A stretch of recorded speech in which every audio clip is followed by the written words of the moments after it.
All right. Well, good afternoon, guys. Thanks for joining us today. Thank you.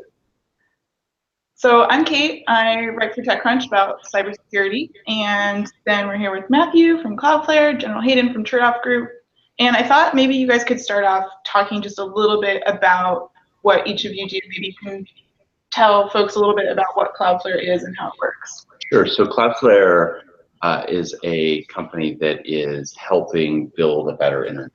We launched in 2010, actually at a TechCrunch event, and today sit in front of more than 6 million different customers who use us and the network that we have around the world to ensure that whatever they're putting on the internet is fast, secure, available, and then they understand the traffic which is coming to that.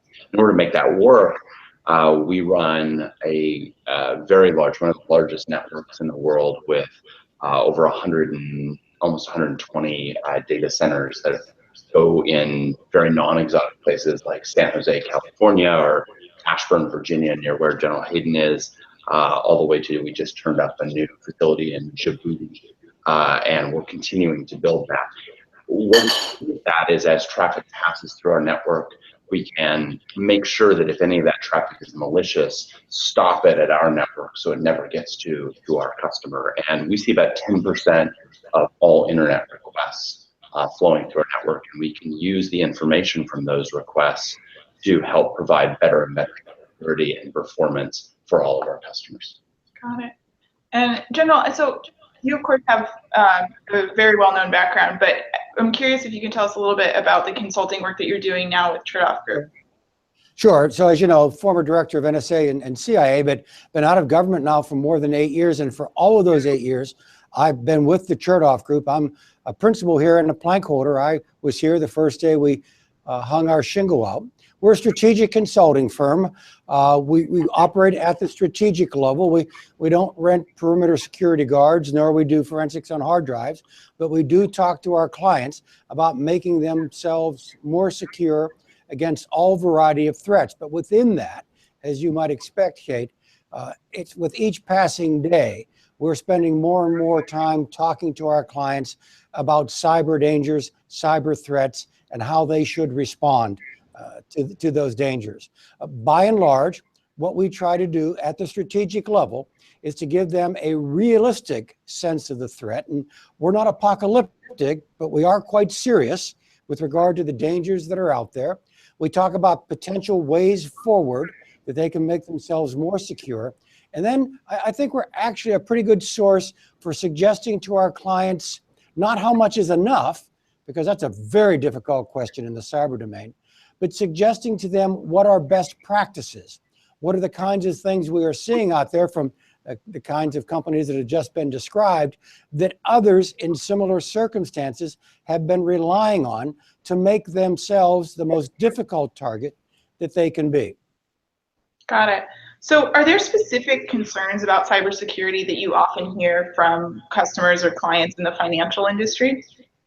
Well, yeah, we do an awful lot of conversations with the financial industry. In fact, if you ask me to kind of give a macro view of the American economy, the two parts of the economy that are most seized of this issue, and appropriately so, the power industry and financial services, because frankly, they both have to be outward facing in order to do their business at all. So we do spend an awful lot of time with financial services. And the good news is that we don't have to do much sermonizing about how vulnerable they are to cyber attacks. What they want now are realistic ways forward, again, to make themselves as tough a target as possible. And Kate, within that, one of the things that we really stress now is just not defending yourself at the perimeter, just not reducing your vulnerability, reducing your attack surface, the firewalls, the cyber hygiene, the passwords, and so on, all still very important. What we're also now doing, frankly, saying that's necessary but not sufficient. And we're suggesting to our clients what they really need to be able to do is to manage consequences, to respond to attack, to expect to be penetrated, to survive while penetrated, to discover, recover, be able to be resilient. in order to, and able to continue work even in the face of sustained cyber attack. That requires a kind of situational awareness, a kind of currency as to what's happening on your own network that really isn't the same as that old, I've got to build me a perimeter that's tough to penetrate. Still important, but the battle is going to be won or lost after penetration now. Got it. And Matthew, I know that some of the financial industry feels a little bit of fear, concern about putting too much data in the cloud. They're a little bit worried about that. Do you want to talk a little bit about the work that you guys have done with Goldman Sachs on that?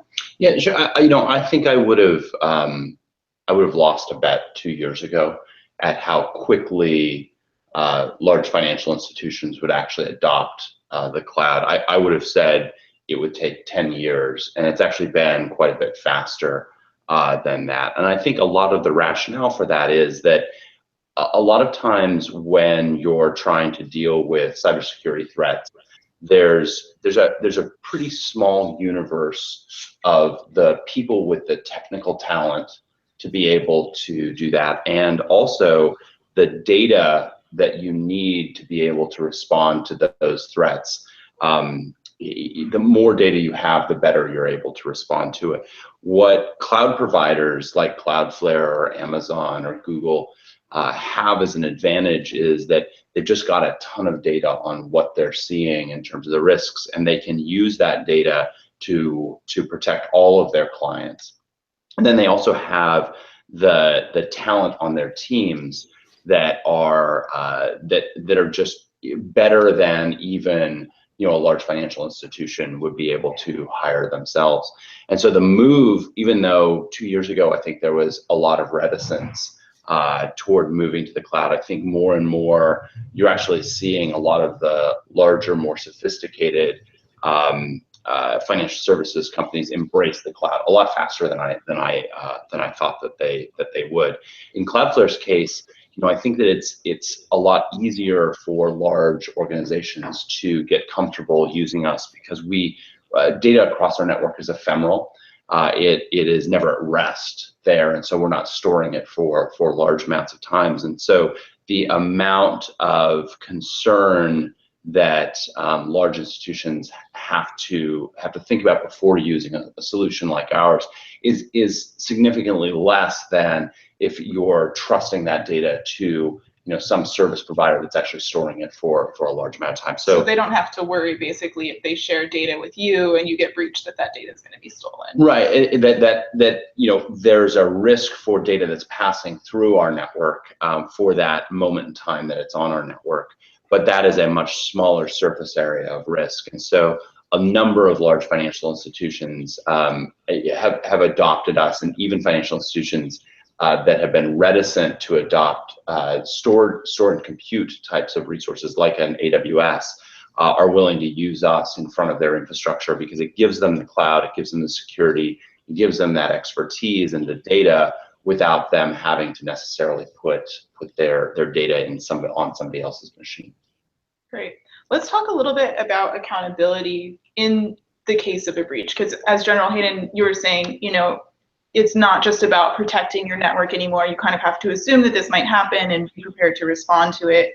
And I think especially after the Yahoo hack, we're seeing that accountability go all the way up to the board level.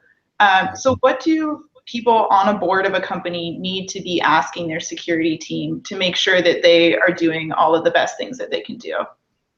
Yeah, Kate, so I guess the first comment I'd make is whoever asked that question on the board needs to have the capacity to understand the answer that's coming back from the person to whom he had asked the question. In other words, one of the things we emphasize to our clients is that you need expertise on the board with regard to this kind of threat, the way you've got fiscal and financial expertise on the board to deal with Sarbanes-Oxley and a whole bunch of other federal requirements. In other words, for success, you're going to have to repopulate your board with the kinds of folks who actually understand the very nature of this threat, the capacities we have to respond, and can actually measure, based upon life experience and knowledge, can actually measure what it is they're being told by your chief information officer or chief security officer, whether that's a good or a bad answer, a sufficient or an insufficient answer. That's the first message we have, that security is a function of the senior leadership of an enterprise, not something that's outsourced to the CTO or the CIO or the CSO. Got it. Are there questions that you would recommend for a board member to ask? I think that, as I think of what the risks are in our business, security is top of mind. And I think that that's in part because, we constantly know that we are a target and we're always at risk and under threat. I think and I think that in financial institutions, there's a real awareness of that. And, as General Hayden referenced, the, infrastructure companies, power companies, there's an awareness of that. I think where it starts, where you really need to think about that from a board perspective, is companies where you don't necessarily have that real visceral sense that you're always under attack. So, if you are a apparel manufacturer or something, you think, security is going to be way down the list of things that I'm worried about. Those are the places where I think it actually is the most important to try to find ways for the leadership, executive leadership and the board leadership, to really emphasize that it doesn't matter what industry you're in. If you're connected to the network, there is a real risk to what you're doing. And you need to instill that culture in the entire team. And it's that's again, I think that's easier for some institutions and organizations than it is for others. But it's actually those institutions where they don't appreciate how much they're under attack. If you have that sense of like, who would attack us, that's actually kind of a warning sign that you should start thinking, actually that I have to find a way to change the culture through my organization to recognize that this is always a threat.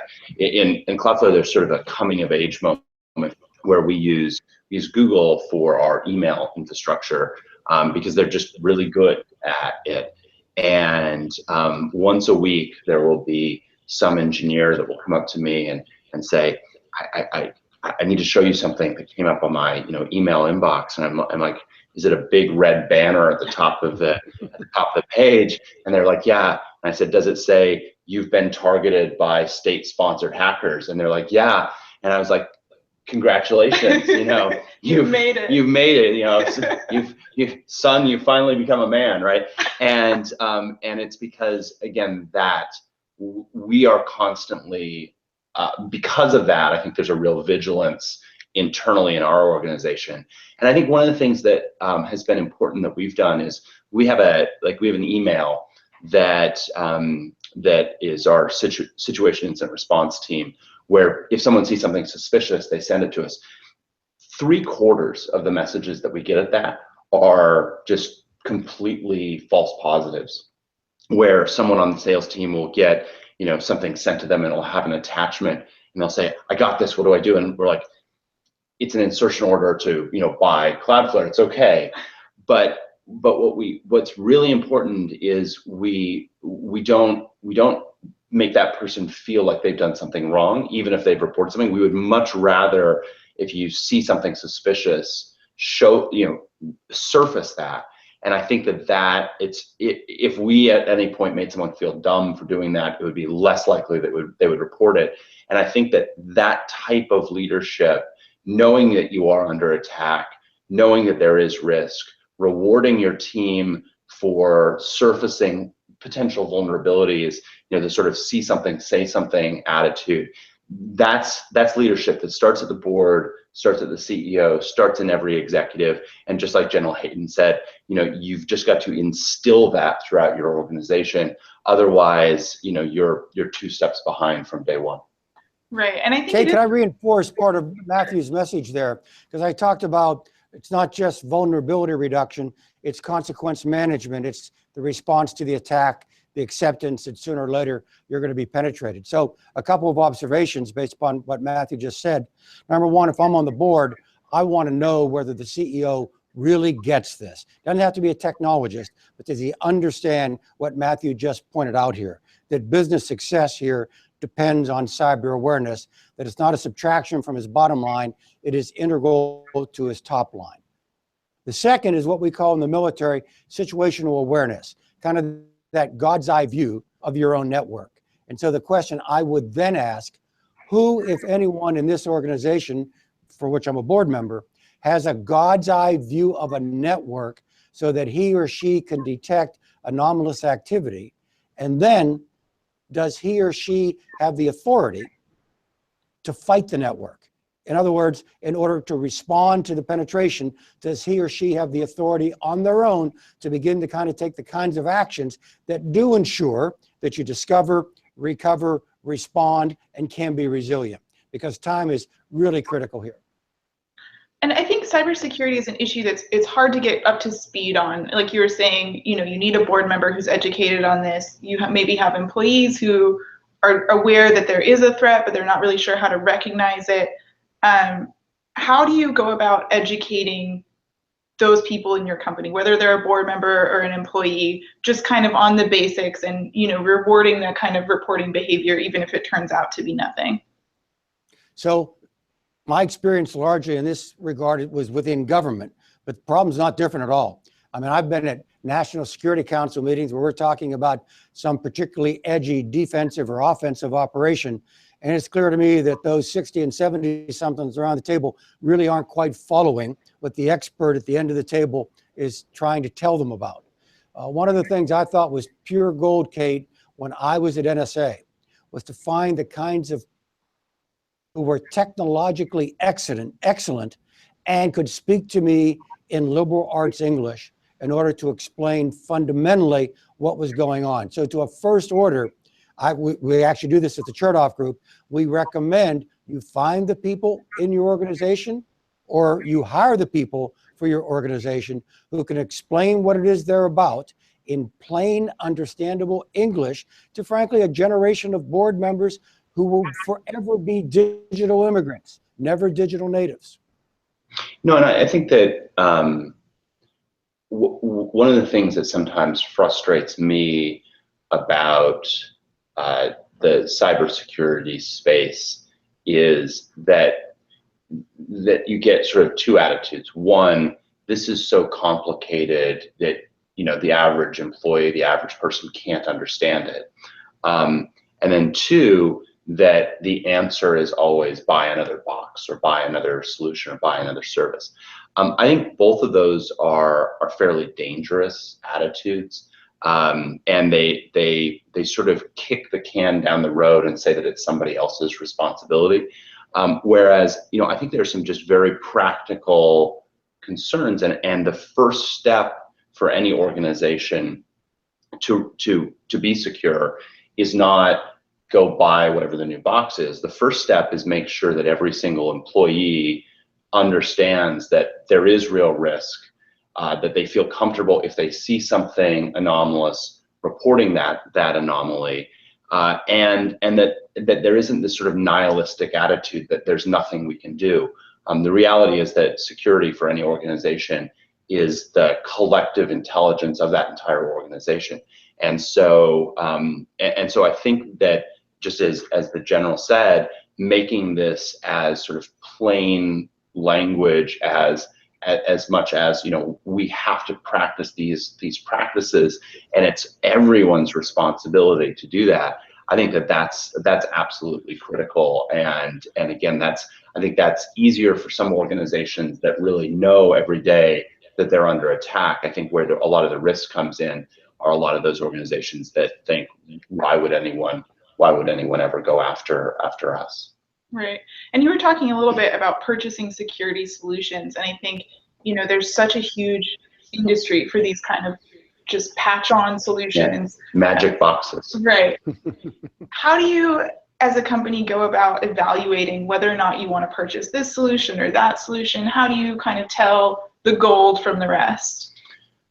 I don't know. General, do you want to jump in here? I don't know if you go to the products. Matthew probably has more detailed knowledge on this. So again, with regard to the Chertoff Group, we don't come in with a blue widgets and red widgets and make a recommendation, but we do have a fairly healthy understanding of what constitutes best practices in vulnerability reduction, in detection, in response, even in cyber threat intelligence, for example, which is another whole area that's opened up. So we can recommend to our clients, here's the gold standard here. It needs something like this needs to be part of your entire package of approach. But let me reinforce something that Matthew just pointed out.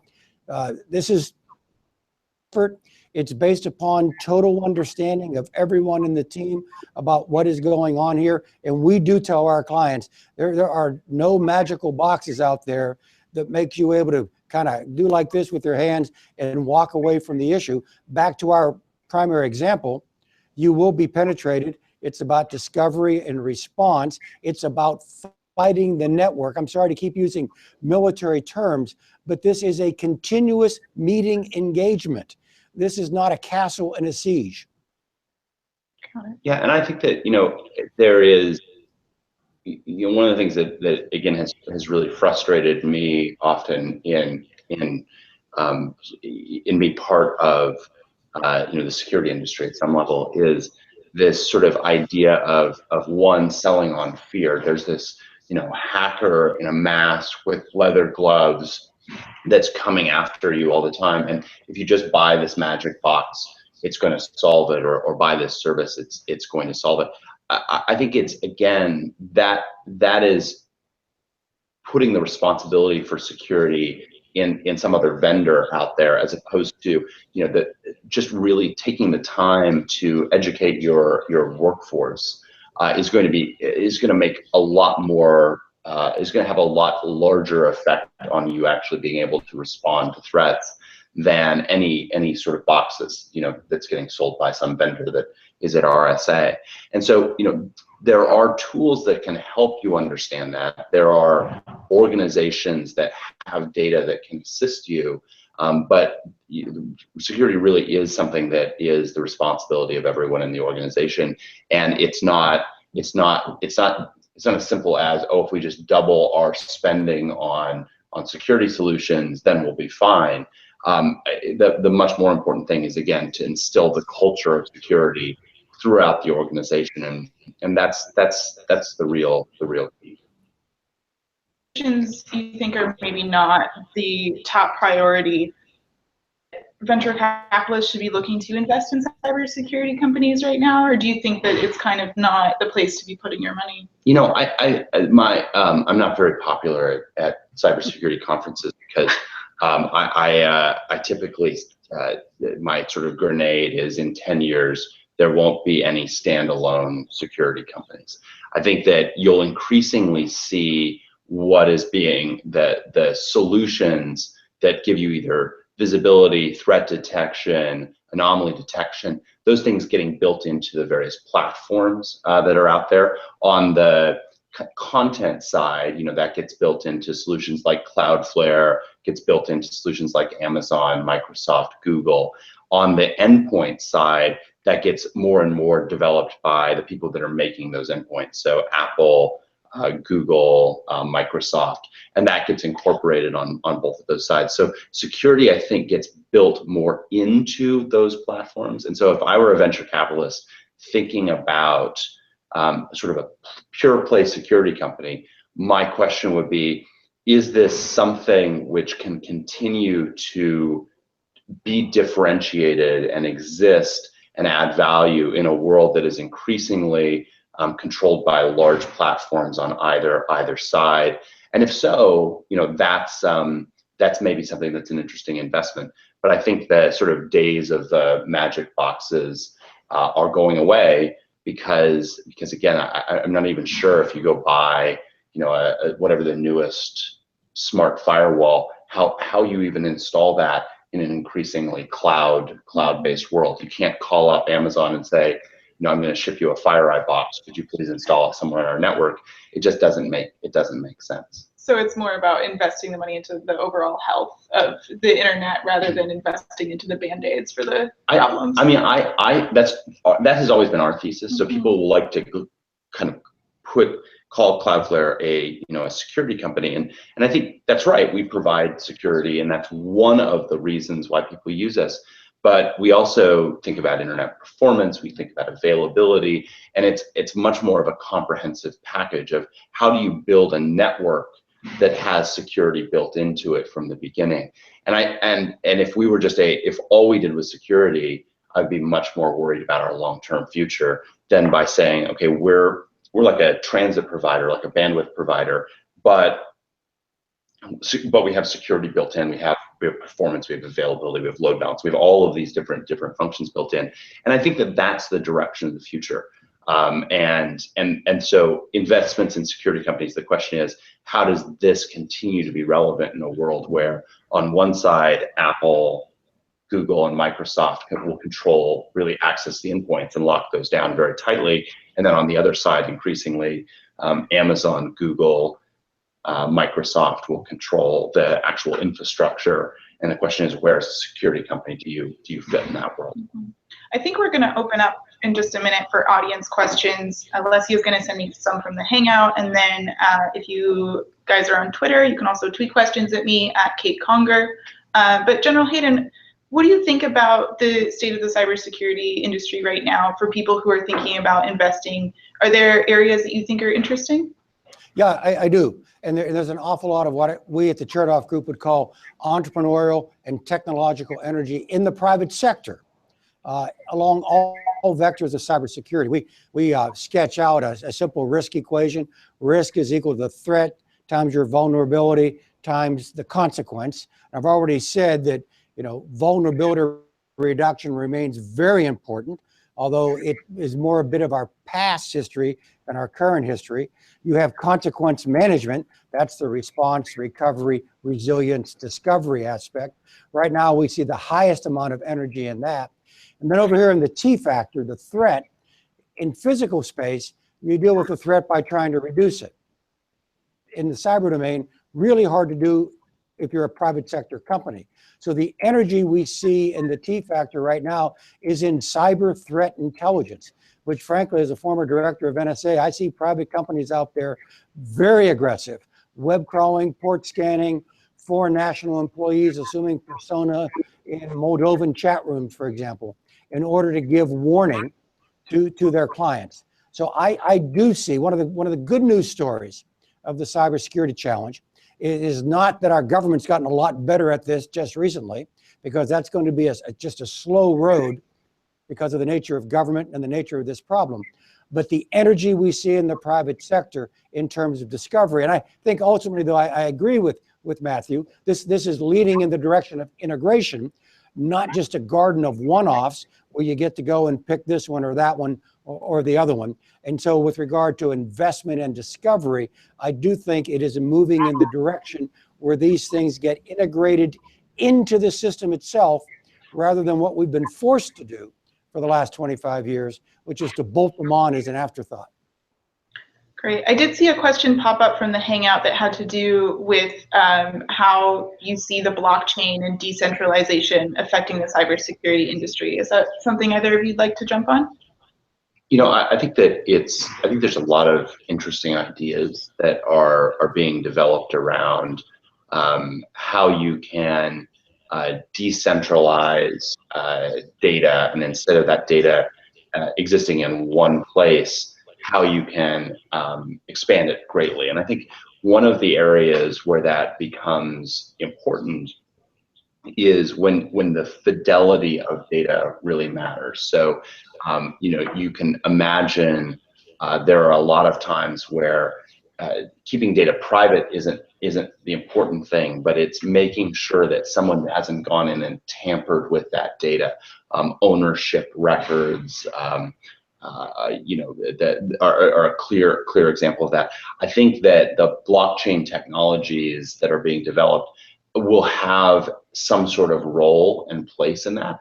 I think the puzzle, with at least the sort of Bitcoin-based blockchain technologies is there something that, if the underlying Bitcoin technology if Bitcoin itself doesn't have long-term value, is there something that, how else can you create incentives for people to maintain that massively distributed ledger? And I think that there's a lot of very interesting work that is going on there, and I don't think we've seen the killer app yet for it, but a lot of smart people are working on it, and you know, I think that there's opportunities. Cool. All right, I'm gonna check in and see if we got any Twitter questions real quick. Let's see. Oh, here's one. We got a question. Are you worried about cyber attacks on hedge funds? Do you ever hear from any hedge funds, General Hayden? Yeah, we talked to a variety of folks, particularly in New York, both formal and informal conversations. So let me answer that a bit, Kate, by referring to something that Matthew just said. You know, if we'd have done this 3 or 4 years ago, we probably would be laser focused on the confidentiality of data, because that's where the greatest amount of attack, the greatest amount of danger had been located. The more we go forward, I actually see folks talking about the integrity and the availability of data, and particularly the integrity of data when it comes to financial services and something like hedge funds. Now, I'm not suggesting we would trade off confidentiality, consciously anyway, in order to just get better confidence in the integrity of data. But we have seen a migration and sense of danger, that although you might be able to live with a loss of confidentiality over here, there are certain industries, like the one you just mentioned, that can't survive a loss of integrity of their data. And so you see a shift in how you want to mount defense.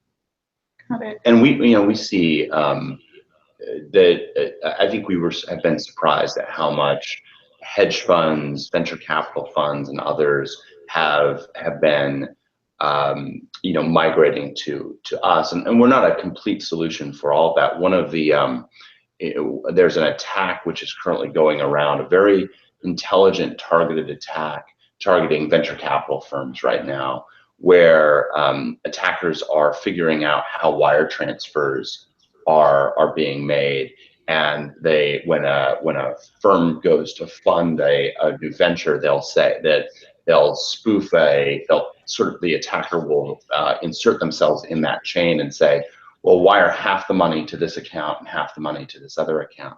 And there are a number of venture capital firms that have seen that attack, and some that have fallen for it. And that same, if there's money that's out there, there are criminals that are looking for ways to intercept that. And a lot of the controls that were in place to send something like a wire, if you're a VC fund, you're not even thinking, I need to lock that down and really control that incredibly tightly.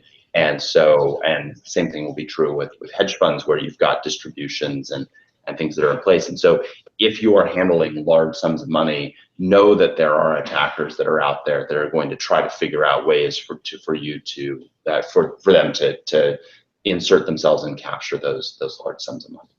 Great. All right, I think we're running out of time here, but thank you both so much for taking the time to sit down and chat with me today. I really appreciate it. Thanks, Kate. Great. Thank you. Thanks, Matthew. Thanks, Kate.